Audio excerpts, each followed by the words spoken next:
Welcome to Art School Dissections, where we take pencils and scalpels to get to the bottom of the truths about art school and the art industry. Try and say that in one breath. You can't. So my name is Maddie Gabhart, and I go by Mad Gabhart, and I'm here with Peyton Hunt, and I go by Broken Jaw, and we are here with at Jumzart. Yay! Our first guest. And if you'd like to take a look at our credentials and portfolios, we'll have those all listed in the description. And if this is the first time joining us in our studio, we're a couple art school grads who are trying to make sense of life and art after art school. And now we have some more clarity as well with a brand new perspective on. Yeah, So. it's not just us yapping. Now three of us yapping. Three of us. We exactly went three. Three yappers.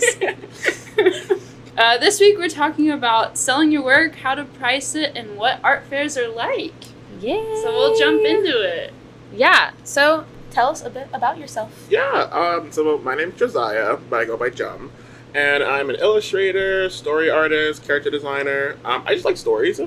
And mostly what I do is I do illustrations, currently specifically in like children's media. So I do children's books and comics and, coloring books, that sort of fun stuff. But I like a bunch of different stuff. I love fantasy, love spooky stuff, and sci-fi. Yeah. I do actually have an art book, The Fantastical World of Jumzart. So if you like any of those sort of things, you can go check that out on my Instagram page. It's beautiful. It's sitting on my coffee table. It's Aw. gorgeous. I love it. So how did you get into selling at art fairs? Well, first I was a customer. I was a customer. Connoisseur. I would walk around and be like, "Oh my goodness, I love all this stuff. I have no money." Yeah. And then I don't know. For a couple years, I was just kind of nervous about it, and just like, what if no one likes it? What if no one wants it? But I don't know. There was just kind of this push at me to be like, well, like if I really want to get into this and I really want to enjoy this, because I feel like I would, I just need to take the plunge and do it. Yeah. So in what was that? In 2020, I had my first ever setup. It was all the way in Holmes County, Ohio, Amish country. And with that, I sold a bunch of different art. There, very much like baby's first art fair. Like I didn't have a sign or any. There was just a table and just like my art, and that is it. I have three pieces of paper. Here you go. Literally, like no business card, basically just a piece of paper being like, "This is my stuff." Comic Sans, like I draw. That's all it was. And it was. I ordered way too much. I had so much left over for like 3 years. Yep. That's I think I probably still have a couple more left over to this day. But it was a good experience to start with. And then like my first art fair where I made art that I was really proud of was in 2022 at the CCD Art Fair. Yeah. Worked that with Gail, Yes. my friend, and it went really well. And I was really happy with the way it turned out. I was very nervous, but the feedback from customers and friends and one of my old coworkers, love her. She was like a mom at work. She came and she wanted to get a sign, and she was crying, and she was just like, "I'm so proud of you for following your dreams." I was like, "No, my glasses are gonna fog up. Come wear a mask." So, yeah, and then I don't know. It's been a good journey. I just took the plunge. It was kind of scary, but I think it's worth it. Doing it scared is the biggest advice I have heard that has helped me. Doing it when you're afraid. Exactly. And just taking the plunge. That's awesome that you were able to do that. And keep going, and now you're here. Yeah.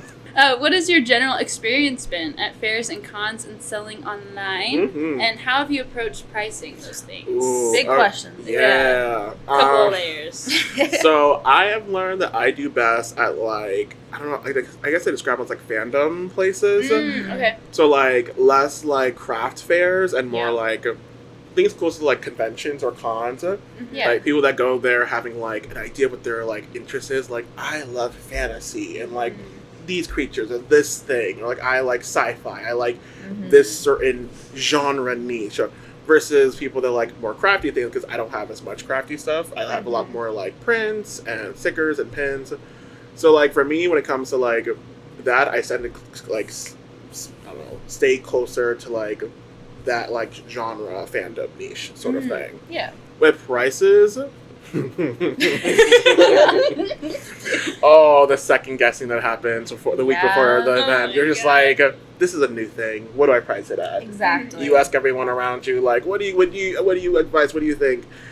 For the most part, like, I stick to like larger things, like larger prints, like around like $40 or so, just because that's where I'm at currently. Yeah. But in general, with pricing, I like to keep to my 10s, like my 5s, because I do not like change. I despise change. Blame it on me entering the workforce as a teenager and having to get change with like grouchy customers. I hated that. I hated that so much. So I'm like, give me my $10, my 15, my 20s, my 30s, 40s, and so forth. But yeah, stickers is hard because stickers, we want to do our $3, $4, but then we have change to do. Yep. So sticker packs are sometimes nice, or larger stickers too. But in general, yeah, I think I should stick to my 10s when it comes to stickers and prints and postcards and stuff. Yeah. Even though like a lot of people pay with card, you're gonna have those couple people that are like, all I got is cash, and you're like, dang it, I priced this for $7, and now I don't have any change on me because I don't carry cash. Exactly. Yeah, that happened a couple times when we went to an art fair down in Cincinnati, and both of us had forgotten to grab any kind of change on the way down. Yeah, so common mistake. Uh-huh. Don't do that. Yeah. For us, please. Yeah, Bring money. Have some 1s, have some 5s, something where you can Yeah. work with people, Yeah. or have alternative sources. Like a lot of people have Venmo and Cash App. Like have those available.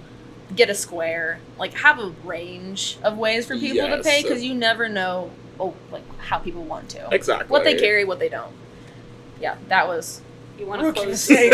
Rookie mistake. We still do it. I forget to bring it to Franklin Friday. Oh, yeah. Every single time I'm like, I have $2 in my wallet. It's my lucky $2 bill. Yeah. I have one corn chip. Delicious. Okay, can you describe like the way that you create your work that you're selling, like the mediums you use, so we can get a good idea for that? Oh yeah, I am a iPad, Procreate, Photoshop fellow. Very much. I have been sketching a lot more as of late. Oh, fun. I am a coordinator at an art camp for kids, and so I will like sketch in my sketchbook with them and like do our warm ups, like what did you eat for breakfast? What's your favorite holiday? And so I'll sketch that. I'll be like, this is fun. This is a fun little pattern. This is a fun little like character I drew. That's a fun little like composition. And then I'll like take that and like trace it in my iPad, and then just go from there for the most part. From there, when it comes to like prints, I've been using this company called Elko. They're really, really cool. They have a like special like discount for quantity. So if like you have like a certain amount, you get like your stuff chopped in half the price. And it is so yummy. It is so yummy. Like it saved me so. It saved me so much money last We'll put that in time. the description. Yes. Yes. I'll help you out too. Yes, my booth buddy, basically like last winter for the art fair, it was like, "Hi, where are you getting your prints from?" I'm like, "Here," and they looked at it and they were like, "You're kidding! You are a lifesaver." That's nice. So yeah, basically most of the part I do digital art. I've been doing a lot more of a sketchier style, a lot more textured than like fully rendered and painted. But who knows? It might switch. Yeah. It might switch another year. It might switch another day. We don't know. It's always That's the growing. joy of it. That's what makes it fun. You don't have to stick to one thing ever. It's the best thing about being an artist. Yeah. Yep. You can always change. So what are some tips and tricks about art fairs and cons you wish you could tell your younger self that you've learned now? Oh wow, that's a good one. I think for certain it's have the confidence that like you'll be okay. Yep. Like no matter what happens, like you're gonna be okay. Your art's gonna be okay. Like be okay with who you are and like how you feel about your art, because no matter when nothing sells or if something sells really well, you're like, this is good. Either way, I have my art out, and that's the most important thing. Yeah. Another thing is bring water. Yes. Bring water. That's a good one. Stay hydrated out there. Yeah. Another one that I need to give myself is get art shoes. Get art shoes. If Yeah. you're going to be working at a con for 3 days. Yes. I made the mistake of wearing my Chucks last year at Dragon Con. No. Absolutely not. No. Absolutely. the worst thing I could ever have done. So get some art shoes. You know, we're getting up there in our age. Yeah. You know, the Skibbity Rich generation is coming for us, and we need to run. Yep. Get some good like New Balances or something. Support your arches. Take care of your guts. Exactly. Yeah. Foot guts. Your foot guts. Yeah. My favorite guts. Another thing is just like I don't know, be kind to your neighbors, be like chill with them, because they're usually like really nice and helpful people. So like help them out. They need to raise a banner or something, you know, volunteer, because like most times they'll also be friendly and help out too, which is really cool. Exactly. That's awesome. Yeah. So looking back at your first booth, what things would you change or improve? Ooh, okay, for sure. I would probably like my booth is really tall. And it's that I'm tall, so I can never stand. So like I'm just like the Headless Horseman, just like buy my art. So I would definitely like to expand so I have more of like a backdrop, so I can hang things in the background more versus it just like obscuring my view. Because then I get to sit, which is like nice, but I also like standing a bit more. I just like I don't know. It's more, it's like it's more engaging. Exactly. Like I feel like I'm on the bear. I'm like, all right, we're gonna be ready. My God. Like I low-key want to get an apron just cause. I just be You like, should. With your logo too. Yeah. That'd be so cute. You should really do that. Like I think it'd be Cooking kind up of good art. Exactly. Serving. There you go. Yeah. Like I prefer just like standing, just because I feel like it keeps me on my toes and I'm much more like alert when I'm wearing. So I would definitely change like so I wouldn't have to be blocked on my setup and have more of a backdrop so I can hang stuff. I didn't really have a sign. I just had a cute little like little thing right here. I have my logo with like a little barcode, and that's about it. I added a banner now. Nice. My logo and stuff, which is really nice. As well, it's just like, I don't know, I didn't have a square card reader at all. So it was just like, cash please. Give me cash. Give me cash money. Baby Jum didn't know all that yet, but yeah. But you've learned so much. Exactly. We have gone from Padawan.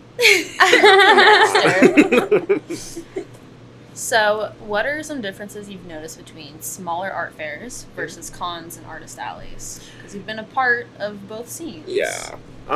So, definitely for sure. When it comes to like conventions, people go there with the idea of like they're gonna be buying a lot of stuff. Okay. Like most times at cons, people have like get like those huge clear plastic bags, and they just stuff a bunch of art in there, art and hoodies and T-shirts. So like definitely like feel confident if you think to raise your prices at a con, or feel confident to bring something that's a little more bold, a little more different, because people are walking around in cool cosplay, the like tails and ears and stuff like that. Like they're gonna want something that's different and cool and fun and fresh that's never been done before.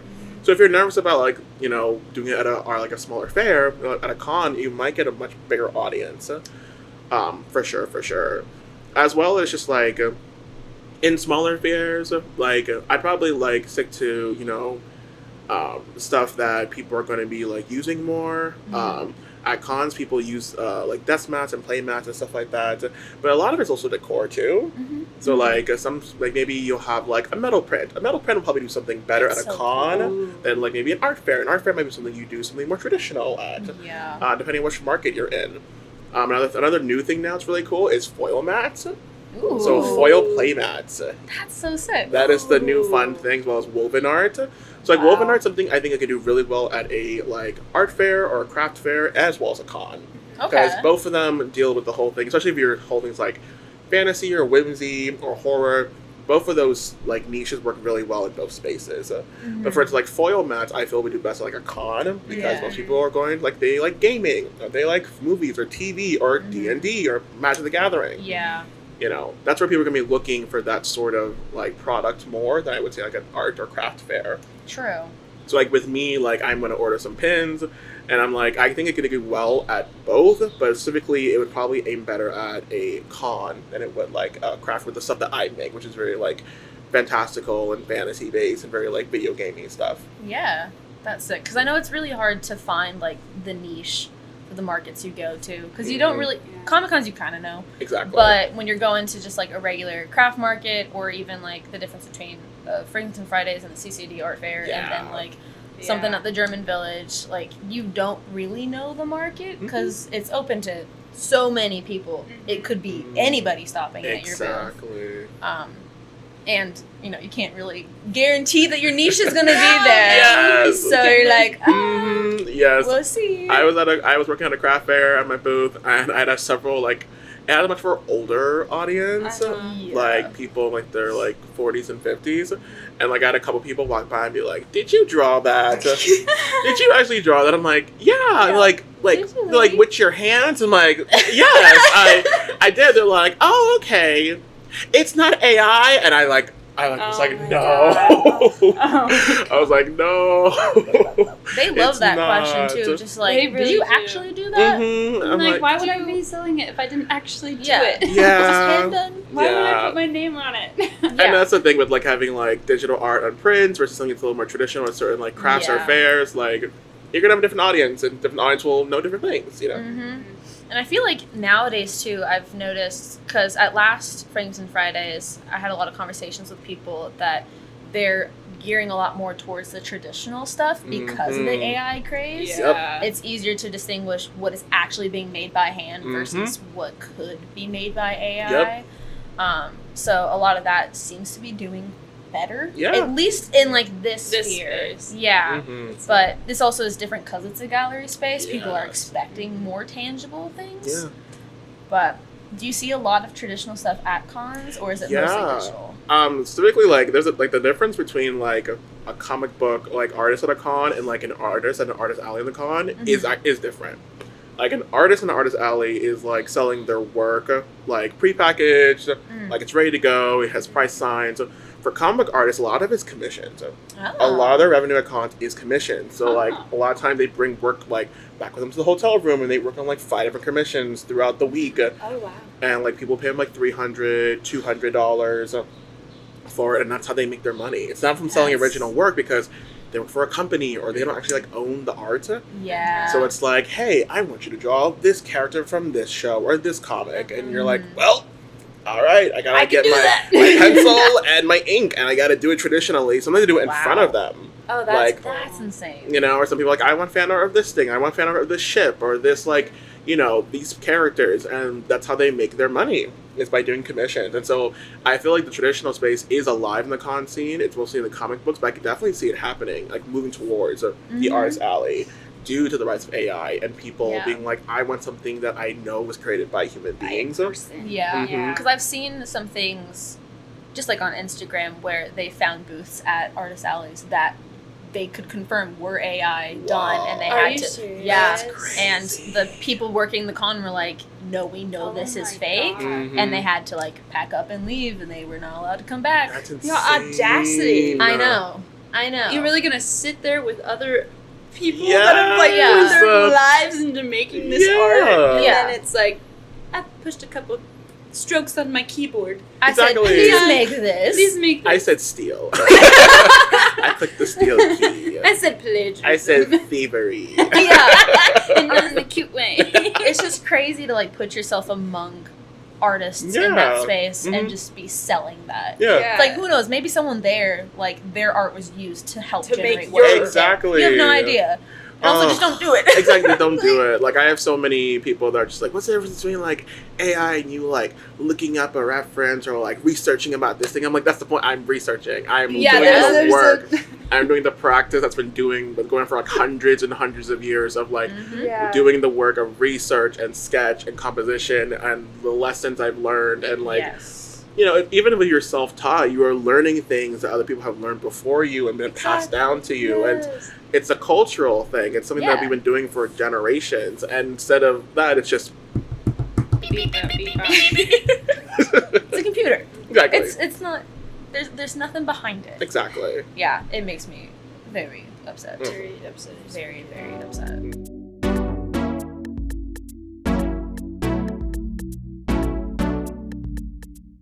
Well, so in the last part we were talking about more of like tables and cons and stuff like that. So now we're going to cover more in depth of like pricing and stuff.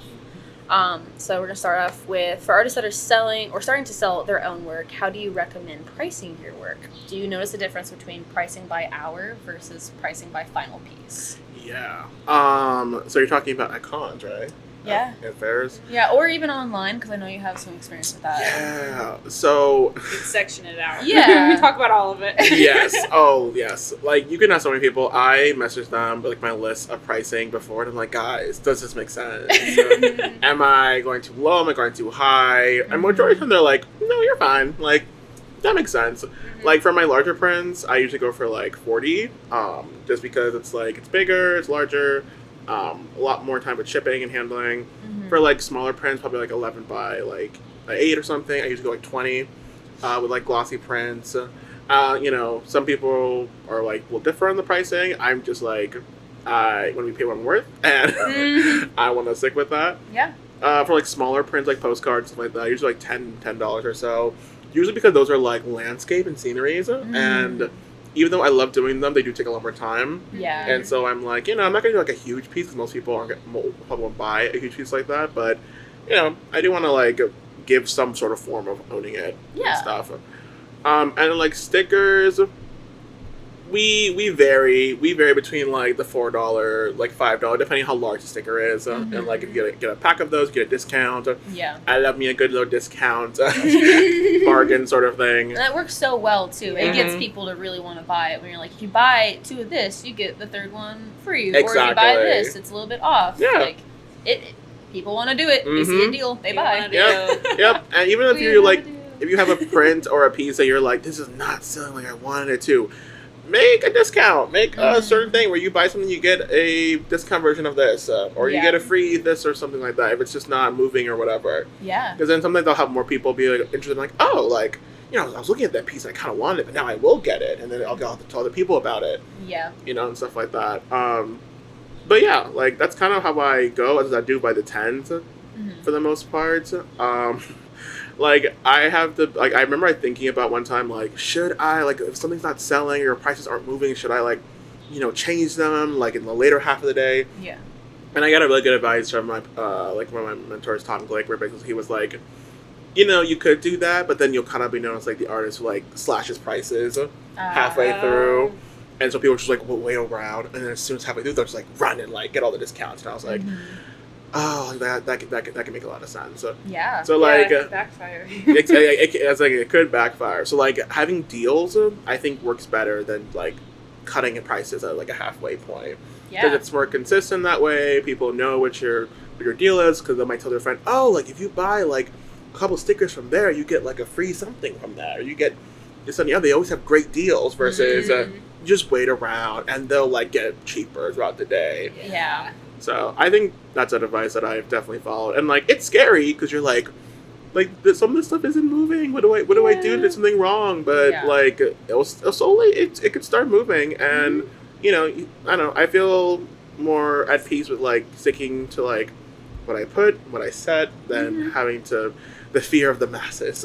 Yeah. Because it gets to you.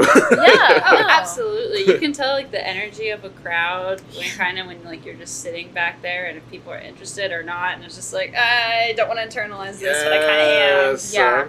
Well, it's also hard to take into account that, like, maybe your niche just isn't there for that piece. Like, your people that want to buy that piece just aren't there today, but the next time you go to a fair, that's one that sells out. Yep. And if you just lower the price, then you're losing money that you could have had, like, your worth. So it's just, like, giving it a chance. If it doesn't work the first time, try it again. Oh yeah, for sure. Like, if I had done, like, the more crafty fair first and had that experience, I would have been like, well, my stuff is not selling as well, so I'll just, like, cut the prices. And then at the art fair, I would have been like, it would have been totally different, because everyone would just like be like, oh, this is so cheap, I'll take, like, you know, one of these and, like, half the price. But since I had the art fair first, and I was like, no, like, people will take this at the price it is. It's good, and it's worth it. Yep. You know, and even if at the craft fair we didn't do well, it's like, well, I do know, though, there's an audience for this that will take it as it is and will respect the pricing. Yeah, exactly. It's worth it. It is. And, like, with commissions, because I know you've done some commissions, do you prefer to do, like, the pricing by hour, or are you a final piece kind of price? Yeah, so, like, with me, I like to do, like, a like a final total sort of thing. Yeah. Just because I will say yes, I am fast. You are very fast. We had classes together for a couple years. He's insanely fast. I like to zoom. I like to zoom through it. You know what you're doing. Yeah. Yeah, it's fun. Like I had one time I was first starting to commission like 4 years ago. I had a client like I told them like, yeah, I think I'm pretty fast, so I'll have a sketch for you in like a half hour, and then he like sent me a tip, like an extra, like oh, you're fast, I'll give you a tip. I was like, sorry, yes, sir. I got you, chief. So like I do a final like total just because I am a bit faster, so it's less of like an hour thing. Because if it was an hour thing, it'd be like smaller. So yeah, I like to do like more total, and then let them know how it is. Send them some like sketches, like like 3 different like sketches, get their approval on them. Whichever one they pick, then do like grayscale or like a colorway, and then if it's good to go, final rendering, and send it in. Yeah. Yeah. Nice. Yeah, commissions are very hard to kind of set. Yeah, that one's really hard. Like when you have a final piece already done, you can gauge like based on its size and its quality, like how much you want to price it out. But when you're doing commission, you're like, I haven't made it yet. I don't know how long it's gonna take. Yeah, it's like there's also the whole thing with like boundary commissions, because like for me, I'm getting into more like robotics and like mecha designs slowly, but I'm not confident. So for now, that's on the back burner. Yeah. Or like certain other things too, where I'm like, I don't feel super confident in this thing. I will refer you to someone else that I think fits that much better. Nice. But if it's something I'm really good at, I really like, then it's much easier for me to gauge. Like, okay, so here's what the price is going to be. Here's when you'll like when do you need this by? Sounds good. I'll send you the sketches or whatever in a bit. Yeah. We're number 10. Yeah, I have bad eyes, and it's hard for me to like see. Have you noticed or experienced any techniques that might not work well when selling your work in person versus online? Ooh.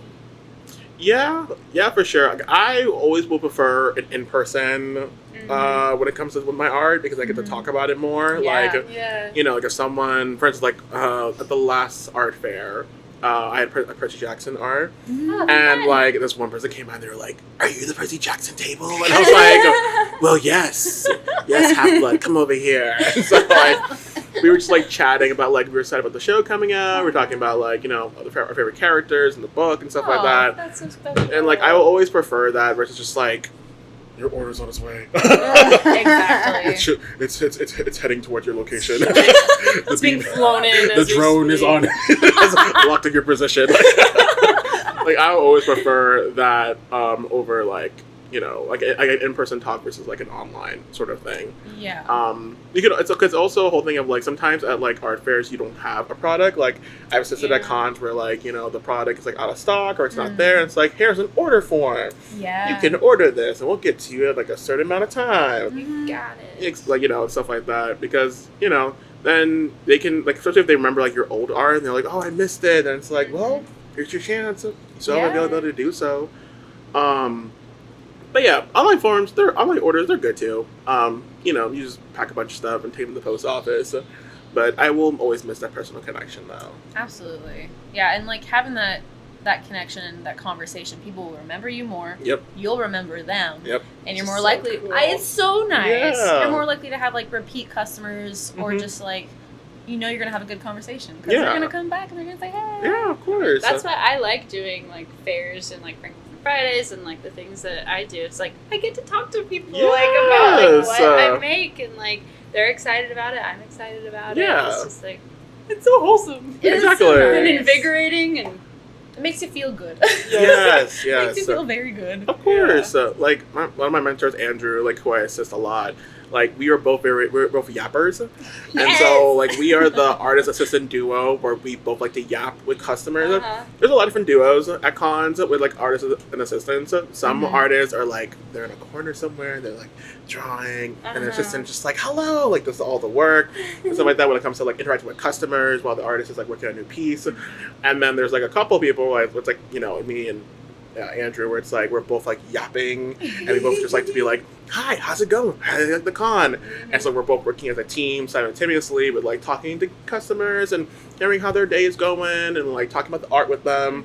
And like I don't know, it's just fun. Yeah, it's just fun that way, especially when like some people are like, I like your cosplay to other people, and they're like, I like yours, and we're like, this is super great. Like you guys both like the art. Like we have some merch too. We have some apparel. Like We also have exactly. Like it's really fun in that like with that way when you get to interact with people and they remember you. And one tip that I've learned, like when people are like, oh, I like your art, I'm gonna come back later, is you get your like your business card or thank you card. And you write your booth or like your room and you say, that's great, here, have this, so you remember where we are. And it has worked like at least like 98% of the time. Wow. That's smart. Where they come back to you, especially if you have your art on the card. Yeah. So they're like, oh, this was the one artist I liked. The one with the cool colors. Exactly. Yeah. That's actually genius. I love that. Do you remember the first piece of work that you sold? First ever piece.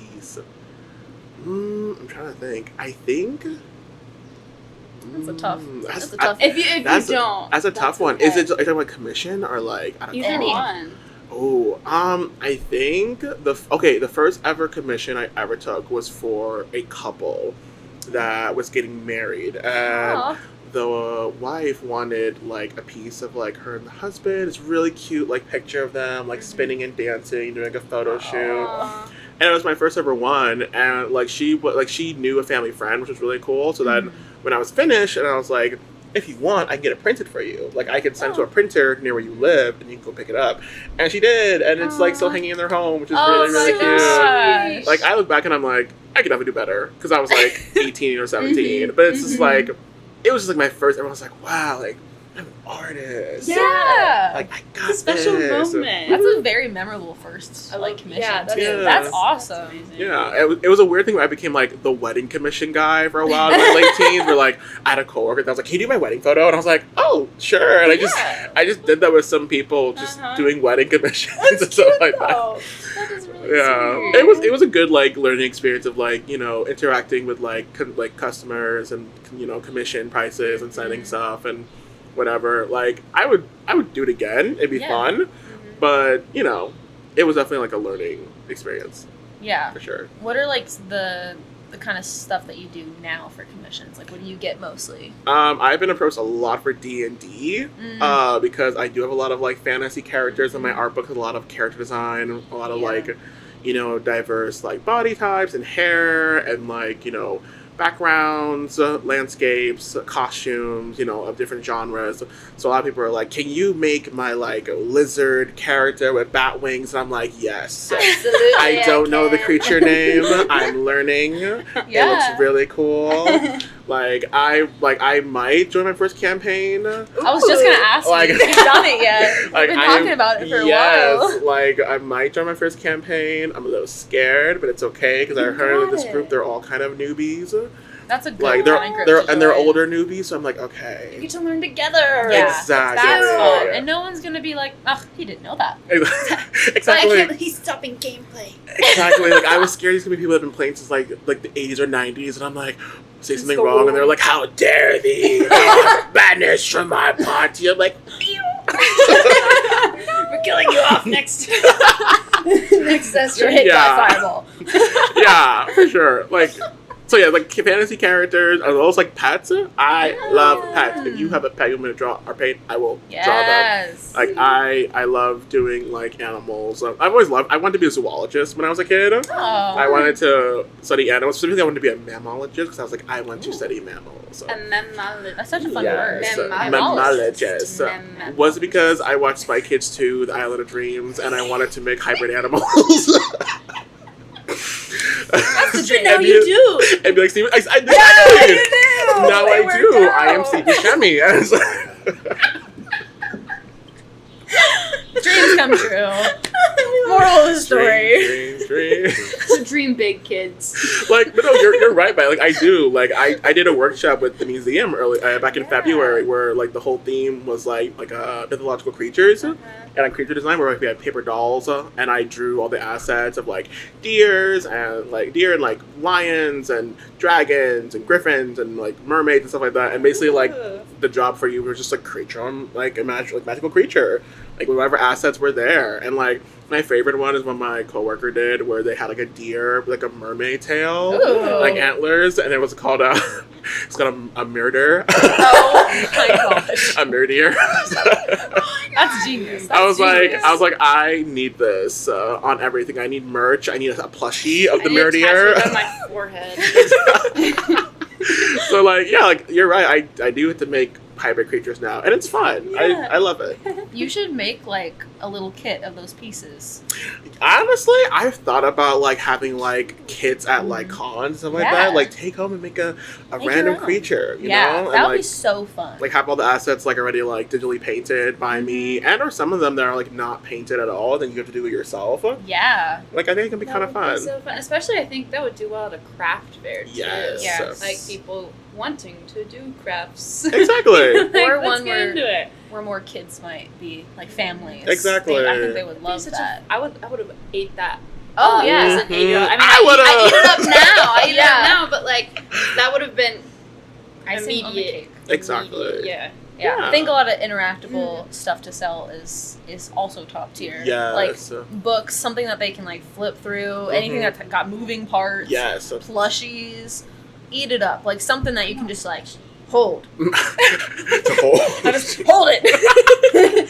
Squeeze. Well, and you have prints and stuff. Some people are really like afraid to Mhm. handle them because like they don't want anything. fingerprints. They don't want anything that Exactly. happens, which is very fair. Mhm. Like Thank you. I'm terrified of it. Yeah. But We appreciate your Yeah. fingerprints not being left on the scene of the Yeah. print.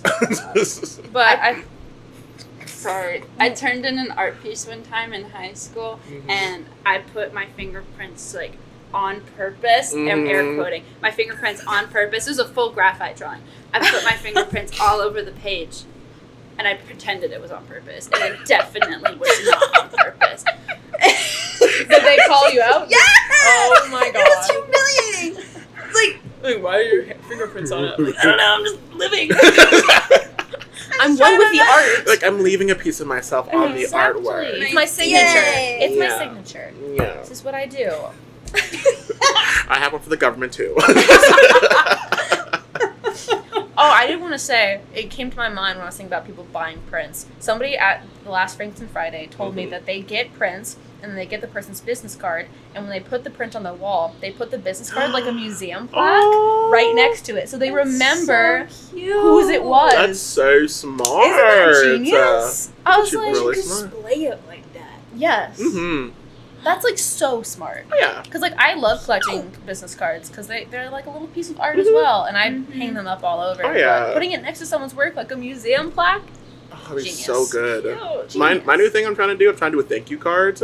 Oh. So like I have a QR code for like business inquiries, but like if they buy something, like here's a little thank you card I got from like one of my mentors, where it's like here's like a QR code, like thank you for buying this thing, and it has like art. Honestly, know what the art is, who the artist is, and it's a way to keep in touch. And it's like a business card, but it's also like a oh my gosh, a cute little thing I so get. Yay! This is so nice. Thank you. Yeah, it's smart to have those like those little things that people can take that have art on it, but it's not like something that they have to like pay for necessarily. Exactly. It's just like a reminder of who you were, and they can remember the artist they met. And Yeah. it's like, oh, I get some of their art.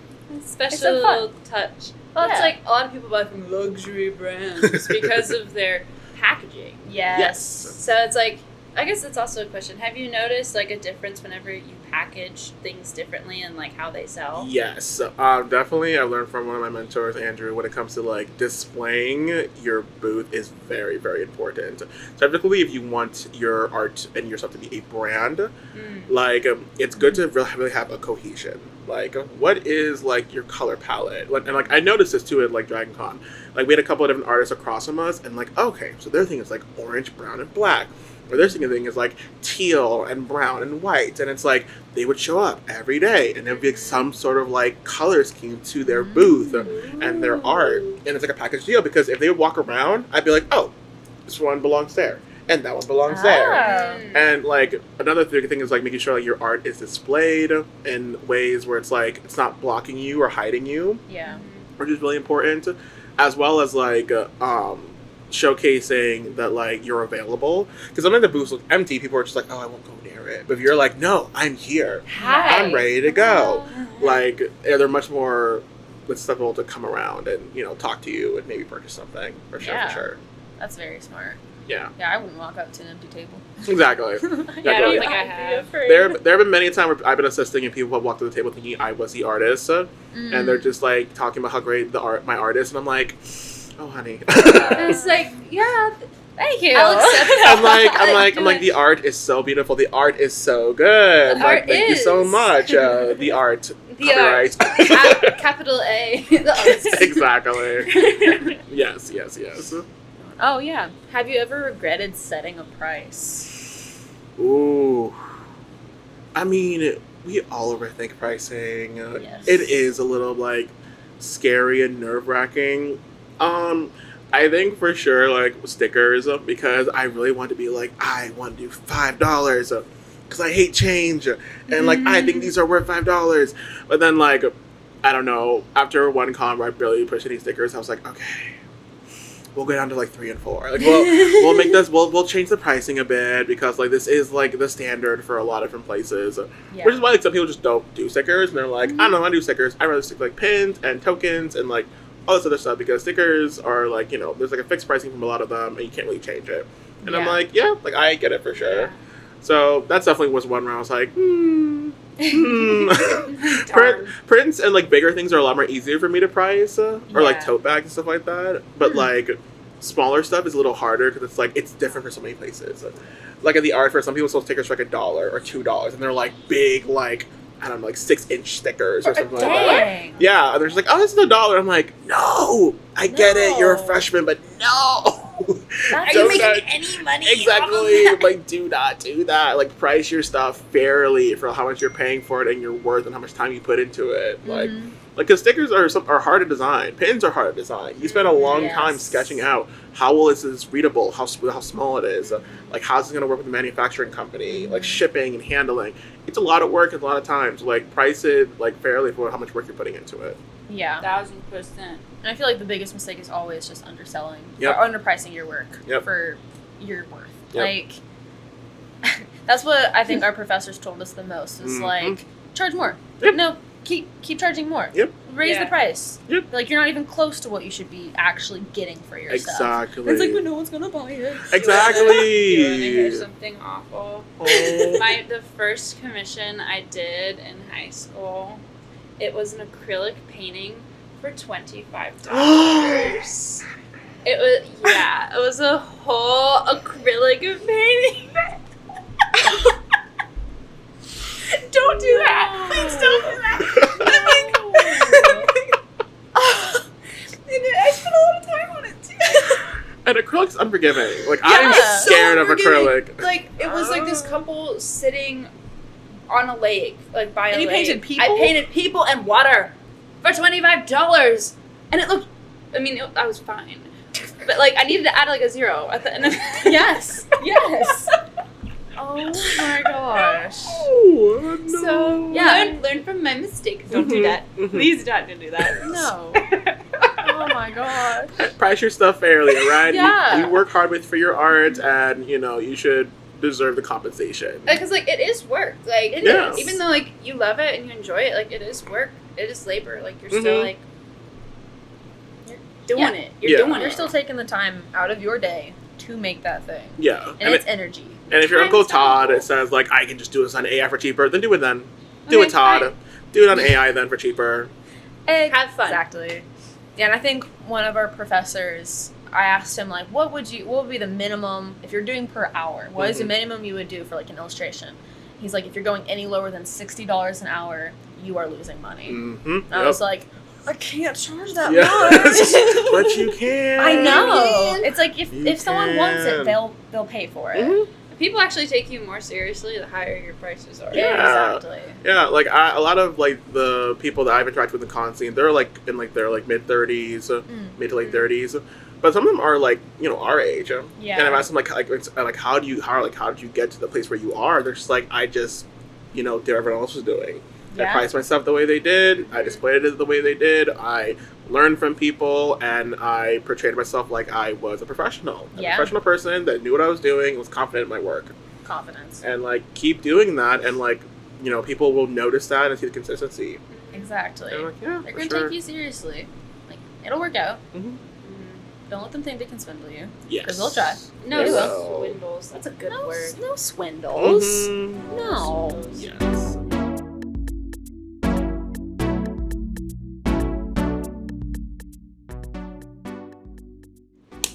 That was really bad. I'm gonna try again.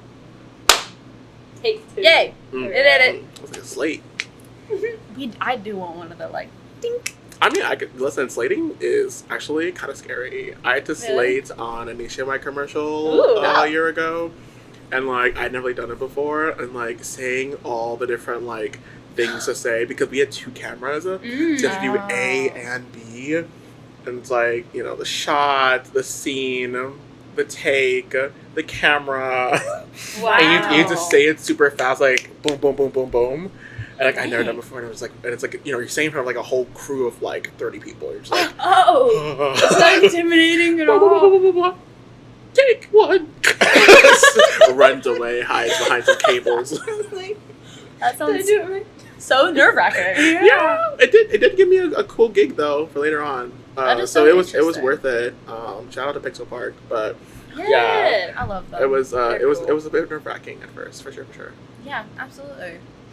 So we talked about cons and tables. We talked about pricing. Now let's talk more about you and how you got to where you are now. Yeah, And like your thoughts on art school. Yeah, And- that's why we're here. Yeah. That's why we're here.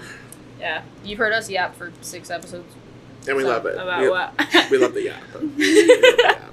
I don't know. I always go back to like, I first got really into art with like manga and like comic books.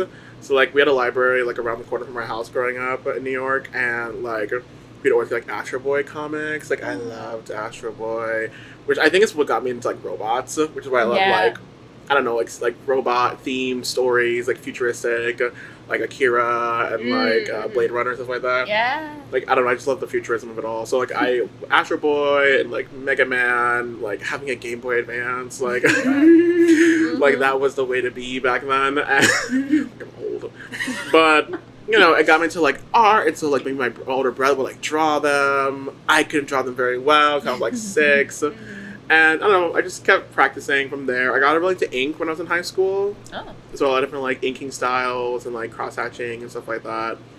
And then I don't know, when I moved out here, I applied to CCAD, and I didn't think I was gonna get in. I thought I was gonna be a cougar at C-State and like teach English. And then I got in. I was like, oh, well, I guess so. Like, and I got a couple of scholarships too. So I was like, okay, well, I guess I can go. I guess I can stay. Yes. And I picked illustration. I didn't really know what illustration was. Like I had because you know, homeschooled, but Yes. We get it. We get it. So I was like, well, illustration. That sounds kind of what I do. But at that point, I had been like freelancing for like a year. I was working with a company doing like kids media, like coloring books and like costume designs and stuff. I did character designs, and that got turned to a play when I was like 18. That was a whole thing and stuff. Like peppermint prints and stuff like that. It was a whole thing. But so I didn't really know. I kind of knew what illustration was. I'm like, it's kind of what I do, I think. And I don't know. I just stuck with it. I don't know. I love illustration. I think it's great. Like, I don't know. I just stuck with it because I like it. I like storytelling. I like characters. I like drawing scenes. I like the history of it too. Like, I like learning about like this piece shows these characters, but the deeper meaning behind it is like what was going on in this time, in this time period. It's why I like to pick a lot of like Norman Rockwell stuff and then college like appropriate things like that, just because there's so many characters and really good storytelling in his pieces, especially for like in like a contemporary modern sense. I don't know. And from there, I got more into like I always wanted to tell a fantasy story. I always loved, comic books and sci-fi. And from there, I just, really delved into like I want to be a biz dev artist. I want to do visual art because animation is scary and it is hard and it's time consuming, Intimidating. and it's like intimidating. And so with college, like when I was there, at least there wasn't like a biz dev track. And so I thought about getting an animation minor. I did that for like a year, which was fine. But then I had to take 3D, and I said, That class broke me. Right? It was awful. It was awful. It's very scary, and I was like, this is scary. So I dropped that, and then I became a film minor for 1 week. 1 week. And they were like, you have to take like a bajillion like camera classes and lighting classes, and I was like, no. So I dropped that, and I said, you know what? No minor. I'm going to basically build my skill set with whatever classes it's going to help me graduate. Yeah. So I did like video editing classes. I did digital sculpture classes. I did motion illustration classes. I did storyboarding classes too. I did visual narrative classes, comic book classes. How to set up a composition, how to write a script. Yeah. How to do an opening shot. I did like multiple writing classes. I mean, we were in like writing YA and Yeah. Cute. getting good feedback from people about like characters and motivation.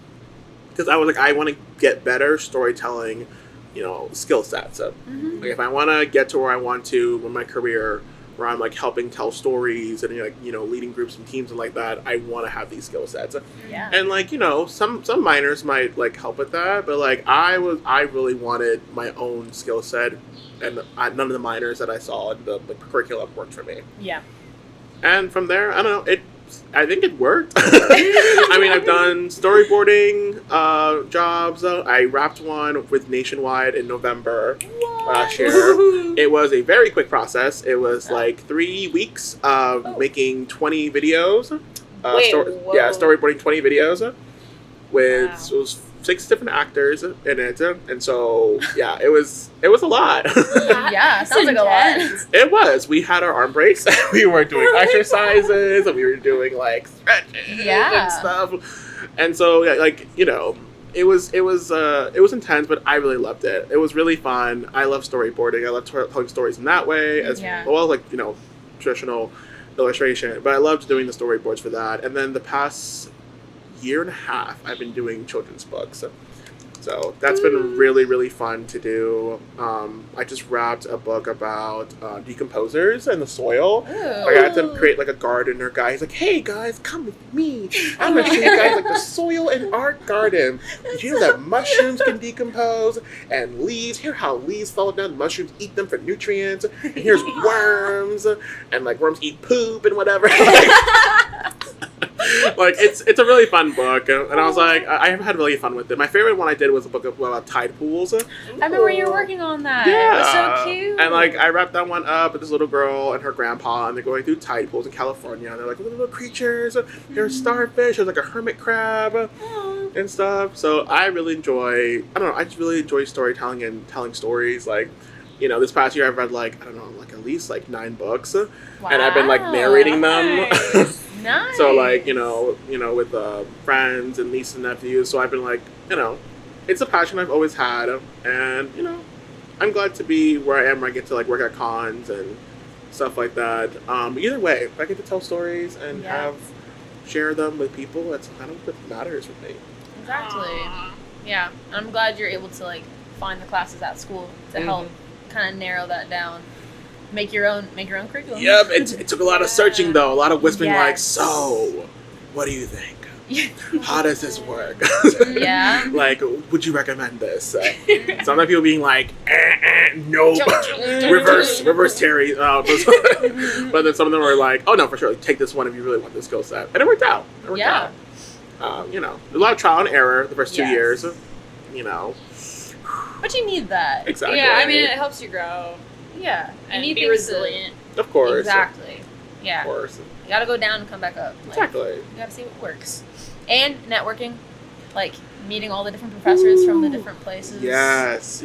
Yes. Network with your professors. Mm-hmm. Please do that. I regret not doing that enough. Oh, yeah. Yeah. I always say, if you have professors that you vibe with a lot and they vibe with you, cultivate that. Yeah. Yes. Like, really do. Because, like, it will help you in the future when it comes to, like, connecting with other people, like, having the confidence in your work. Like, you know, we've all had our run-ins with commissions with people who were not great customers. Yeah. And it can feel kind of defeating sometimes, especially when you're, like, younger and you're, like, you know, in your late teens, early 20s. Even now it does at times too. But if you have, like, good mentors on your side that are like, you are a good artist, you're good at your job, you're good at what you do, like, this is just a little hiccup, and this is just part of being a freelancer. It gets a little easier than if you're like, I'm alone and I have no one else to like help with. Because like mentors can really help you like when it comes to navigating the industry, but also just like having more confidence in like yourself, being like, you got this. Even if like no one else tells you you're good, you gotta know that you are good. That's what matters. Absolutely. Yeah, mentors are very important. That's what I regret not doing. I did not get a mentor because I didn't know how. It's not for like lack of trying. No. Yeah. It's just hard too, like getting their schedule to work with your schedule, Exactly. especially with the professor. It's like, Yeah. I know you work all the time, but And like there was a pandemic and everything. Exactly. So, like there's like a couple of bumps in the road, but can you make Class time of for me? 2023. Dude. To all the class of 2023, we see you. You matter. You did it. You did it. You did it. Proud of you. yeah. We know what it took. You had a taste of college and it got ripped away, but it's okay. You made it through. It's like one normal semester. Yeah, that was It's fine. I wild. don't cry about it. We don't contemplate what No. could have been. We didn't spend our senior years being like, if only I'd met these people. If only I'd met these professors. Yay! On that note. It's wonderful. So, do you have anything you'd like to promote to our people? I mean, yeah. I mean, check out the art book. Yes. It's about like 54 pages, like a mini art book. Got a bunch of different characters and stories. It's wonderful. You know, check out my Instagram. I have Twitter. I'm not calling it X. All of it, Jumzart, Jumzart. Yeah, I'm currently right now, I'm working on like different character designs, stuff like that, for a potential comic. Nice. So we'll definitely see it for sure. It's spooky. So hopefully it'll be released sometime in October. Yay! If you'll get the art book, you'll know the characters. You'll get some backstory on them before the comic. But yeah, definitely keep a watch over for that. Yeah, we're gonna put all of the stuff in the description, clickable links, you can just go straight to all the work. It'll be wonderful. See all the pretty teens. All the pretty teens. Buy the art book. It's good. It's great. You did it for your capstone too, which is just nice to have that tangible work. Yeah. Of your college things. Yeah, I mean, at a con one time, like last year Dragon Con, I was walking around with like a slideshow presentation sort of thing, PowerPoint thingy on my iPad, talking to people like, hey, here's my stuff, you can flip through it. And they're like, oh yeah, this is good. And then like it was fine, but then like once I had my art book and I was like, I also have an art book, they're like, oh, they just like grabbed me. They were like, oh, they're like, not only do you have illustration skills, but you have graphic design skills too that we can see exactly. Yes. So like it was definitely, I was like, oh, I don't even need like my PowerPoint presentation. I could just like like here's a book, like, here's a tangible thing. So like yeah for sure. Again, tangible, something they can hold. Exactly. Like self-publishing, that's a whole other that's another video. That was a class. I took that as a class. Yep. You learn a lot of troubleshooting. Good God. I wish I had taken that class, but then sitting next to all the people that were taking that class, I was like, I'm good. Yeah, you have to be like locked in. Like me, I just like locked into when I was 7 on like Windows, like Microsoft 2007 with like Word art and just like, ooh. I make the font bigger.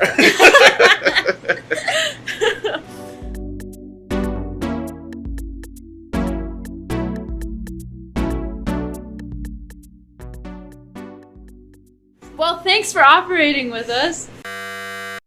This was Art School Dissections. I am Peyton Hunt. And I'm Maddie Gabhart. And I'm Jum.